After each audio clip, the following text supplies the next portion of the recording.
As Richard Walker from the state of New Mexico for us earlier. Well, let's get some European and German perspective on the second debate from Charlotte Potts, our political correspondent here in Berlin, who spent a lot of time covering politics in Washington, D.C. Charlotte, tonight's debate, the most tweeted ever.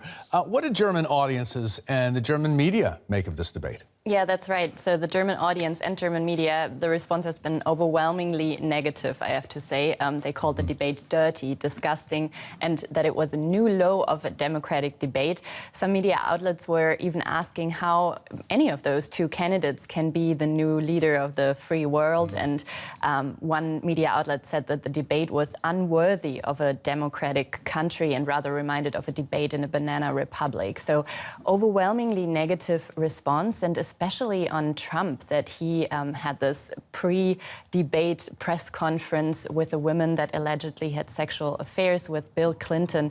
That was seen as very, very negative here, or reviewed as very negative. So the German media saw Clinton a little bit more as a winner, more knowledgeable, more steady.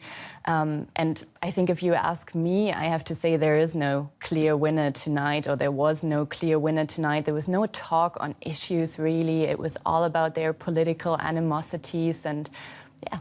In spite of all these animosities that were expressed during the debate, Charlotte, does the debate reinforce, when you look at the policy side of things, the European impression that a Hillary Clinton presidency would be better for European security? Oh, yes, for sure. So an overwhelming majority of Germans want Clinton as the next US president, for sure. And there is this unwritten rule that politicians here don't really talk about ongoing campaigns, about ongoing elections. So we don't have official statements from people such as Chancellor Merkel, but I'm sure that behind closed doors, they are talking that they want Clinton rather as Trump. I mean, Trump is seen here in Germany as reckless, as impulsive, as flip-flopping on issues. He has praised Putin as a great leader, for example. He does not know that Russia has invaded Crimea. So there is a huge knowledge gap, and he did not change that in the debate. Clinton, on the other hand, is seen as the former Secretary of State. She is seen as a reliable partner that many German politicians and European politicians have done business with, and yeah. Well, still, when we look at the press coming out of the United States, there's an impression that Donald Trump had an opportunity to present more of his policy issues, more of his stands on certain issues that are important for Europeans. Do you think that presentation, that performance during this second debate managed to change some minds in Germany, change some minds in Europe, that Donald Trump could be a future partner when it comes to issues like Russia, like Syria? I mean, the US is a very, very important partner when it comes to Syria, when it comes to finding a solution there for the conflict, when it comes to the fight against the Islamic State. But Donald Trump didn't come across as knowledgeable on these issues. He's mixing domestic with foreign policy arguments. He was defending the tapes that came out, his remarks on women, with saying the Islamic State is actually worse than my remarks on women. So those are very crude arguments, and he has been making very despicable comments about Muslims, about disabled people, and I think all these things did not stick well with the German public. Charlotte Potts, thanks for that German-European perspective on the second presidential debate. Thanks so very much, Charlotte. We're going to a short break. Stay with us. We'll be right back.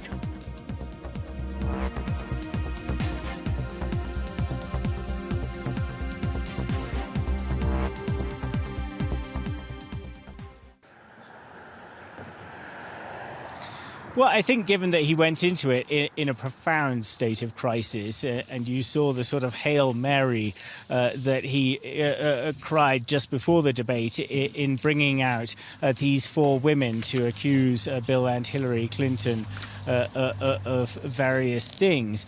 This really did look like a sort of desperate measure, and that he has emerged from the debate being called, at least by many pundits, the winner of it. I think he'll probably be quite happy about that. But things have been moving very fast in the last week. He was in trouble even before that tape came out on Friday. We still don't know the impact of that tape on the polls. And the tape, of course, is not necessarily only going to damage Donald Trump's own polling numbers. It could add to the determination of Hillary Clinton supporters, particularly among women, to actually turn out on election day. So I think on balance, we still have to say Donald Trump is in a lot of trouble. But then there's a long way to go till election day, 4 weeks tomorrow by my current count. There certainly is. Richard, stay with us there in New Mexico if you could. Right now, we're going to get some European and German perspective on the second debate. Joining us here in the studio is our political correspondent here in Berlin, Charlotte Potts, who spent a lot of time covering politics in Washington. Welcome to the show, Charlotte. Tonight's debate, was the most tweeted debate ever. What did the German audiences and the German media make of what was happening there? So I think the overwhelming response was negative. Some media outlets here in Germany have called the debate dirty, despicable. It was a new low of a democratic debate. Some have said it was especially commented about the fact that Donald Trump showed up before the debate with a woman that allegedly had sexual affairs with Bill Clinton. That was very negatively viewed here in Germany. And the German media saw Clinton as more of the winner of the debate, more knowledgeable, mirroring calmer. What we heard there from Richard. Exactly. Yeah. And if you ask me, there is no clear winner tonight. I mean, there was no talk about the issues. It was really about personal animosities between the two candidates. And I think that is how most of the Germans view this debate tonight. Now, Germans and many other Europeans are very concerned about comments Donald Trump has made about NATO and America's commitment to the alliance. Are there discussions going on about this here in Germany? Germans are also concerned as well about Russia right now, and the comments Trump has made about NATO certainly aren't reassuring them. Absolutely. So a large majority of Germans does want to see Clinton as the next US president. Trump is definitely not their favorite. And that attitude is reflected among politicians and MPs here in Germany as well. There is an unwritten rule that politicians usually don't comment about ongoing campaigns, about ongoing elections. So Merkel and others have been very quiet about making comments about this. But Trump is definitely not seen as a reliable partner in all of this. He's not seen as the most knowledgeable, somebody who's flip-flopping on issues. Sometimes he's been praising Putin as a great leader. He did not know that Russia was involved in Crimea, that there was an invasion. So he really is not seen as a reliable partner you can make any diplomatic treaties with or have political relations with. Without a basic command of the facts, even. Of course, yeah. And Clinton, as a former Secretary of State, many German politicians know her, have known her for a long time. So she definitely is seen more as a reliable partner also when it comes to Russia. Charlotte, let's listen into what the two had to say about that right now. And we're going to cross back afterwards to Richard. I don't know, Putin. I think it would be great if we got along with Russia because we could fight ISIS together, as an example. But I don't know, Putin. But I notice anytime anything wrong happens, they like to say, the Russians. She doesn't know if it's the Russians doing the hacking. Maybe there is no hacking. But they always blame Russia. And the reason they blame Russia is because they think they're trying to tarnish me with Russia. I know nothing about Russia. We have never in the history of our country been in a situation where an adversary, a foreign power, is working so hard to influence the outcome of the election. And believe me, they're not doing it to get me elected. They're doing it to try to influence the election for Donald Trump. Now, maybe because he has praised Putin, maybe because he says he agrees with a lot of what Putin wants to do, maybe because he wants to do business in Moscow. I don't know the reasons. Okay, we've just been talking about NATO, Richard. You heard us there, and Russia. Can you round this out for us, please? How do the two candidates differ on security policy, especially when it comes to Russia? Yeah, well, it's a rather baffling picture. In this year's election, in a way, the tables are turned. You know, we're used to seeing Republican presidents and candidates as being more hawkish and Democrats being on the side of the doves.